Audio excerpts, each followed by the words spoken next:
कलयुग में धन की बुद्धि बढ़ रही, धर्म की बुद्धि नहीं, जबकि हमारे पुरुषार्थ में पहले धर्म है, फिर अर्थ है, फिर काम है, फिर मोक्ष है। लेकिन लोग धर्म का त्याग करके अर्थ की प्राप्ति और कामना की पूर्ति में लगे हैं। धर्म और मोक्ष दोनों का त्याग हो गया है, क्योंकि गौ सेवा मोक्ष की भी प्राप्ति का हेतु है। क्योंकि स्वयं भगवान श्री कृष्ण ने परब्रह्म परमात्मा होते हुए भी गौएं चराई, गौओं की सेवा की। गौओं का दुग्ध जो है वो हमारे हविष्यान्न में आता है, यज्ञ की पूर्ति होती है, देवता प्रसन्न होते हैं और सारे विघ्नों का नाश होता है। स्वयं भगवान के श्री अंगों में गौ का गोबर लगाकर और गौ की पूंछ से निर्विघ्नता का प्रमाण दिया जाता था। तो ये गृहस्थ लोग जो आज दुखी अशांत, भाई भाई में झगड़ा, पूरे घर में अशांति छाई, उसका कारण यही है, धर्म का लोप हो जाना। अगर एक गाय, एक बछड़ा आंगन में बछड़ा कूद रहा है और गाय के गोबर से लिपा हुआ आंगन है और गौ के दूध से भगवान का भोग लग रहा है, तो सारे विघ्न नष्ट हो रहे हैं। लोग जान नहीं पा रहे हैं, लोगों की स्वार्थ बुद्धि हो रही महाराज, इसलिए हमारी गौओं की दुर्दशा हो रही है।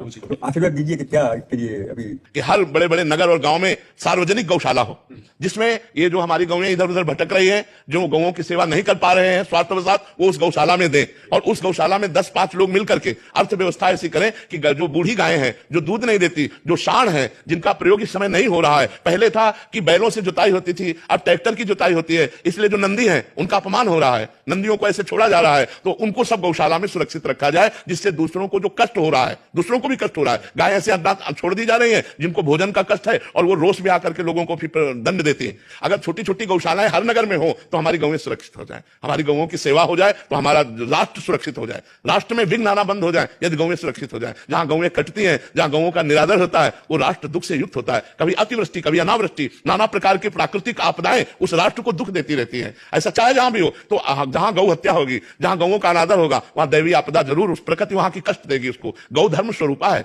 जैसे वेद माता गायत्री है, ऐसे धर्म माता गाय है। गाय धर्म स्वरूप है।